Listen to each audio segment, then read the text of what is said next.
Toastmasters. She's achieved her Distinguished Toastmaster designation 3 times. She's filled various leadership roles in the club and the district level. And today she's working on a speech from Level 1 in the Effective Coaching Path. Back on August 27th, she gave a speech and received some evaluation on that. Today, she's giving that speech again, making use of that feedback, and Catherine will be evaluating that today. Catherine Lynn will be evaluating that today. Catherine will be evaluating Kevin. And the final thing that she needs to do to wrap up that particular project at Level 1 is to actually be an evaluator. Connie's asked for the timing of green at 5 minutes, yellow at 6, and red at 7 minutes. Please welcome Connie with her speech, It's a Small World.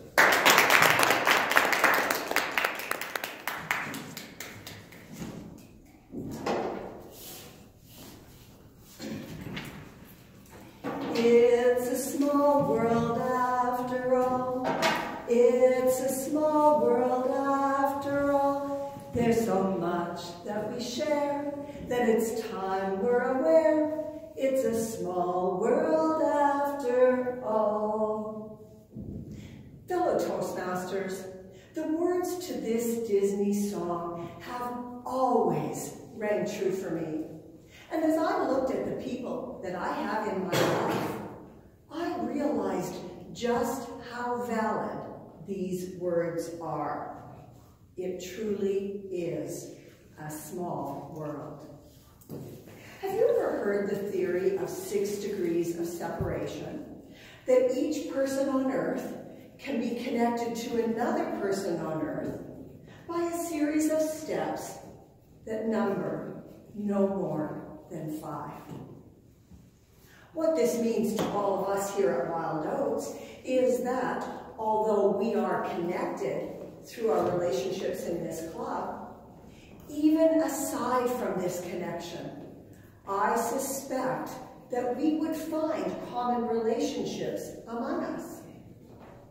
When you start to talk to people, perhaps it's someone you just met, or maybe someone you've known for a very long time, and you talk about the people in your life, you realize just how common those common connections are in this very small world.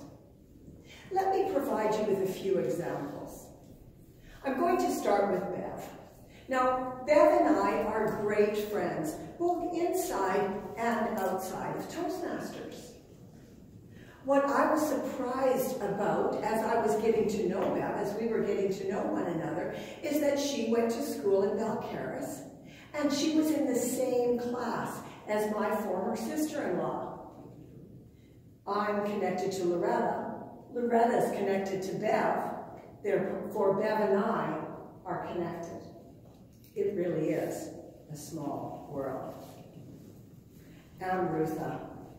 We have a connection through Wild Oats, but even apart from knowing one another here, we have a mutual connection through her former colleague, Dale Jernis.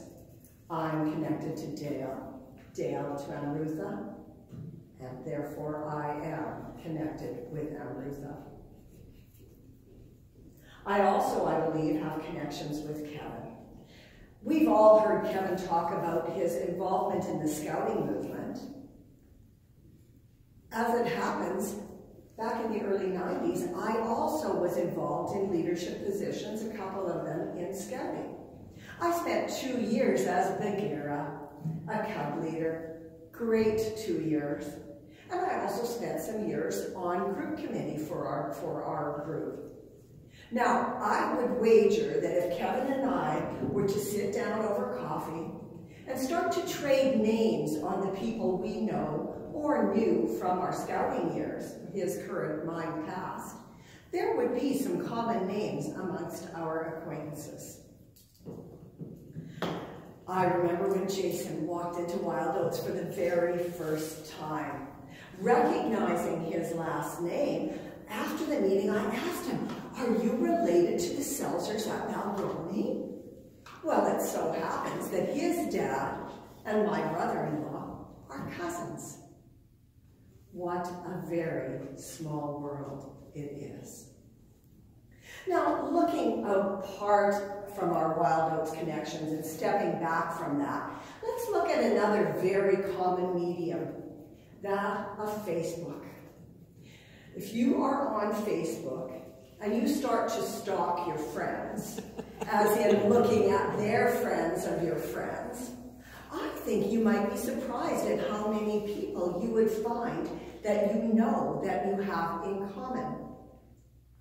I'll provide you with one example of this, that of me and my friend Barb. Barb and I go back 45 years, which is longer than some of you have been alive, but we go back over 45 years, back to the days when I was going to university and working at the Bay in the cafeteria, where Barb also worked. We got to know each other quite well and became very good friends. But time passes and we lost touch.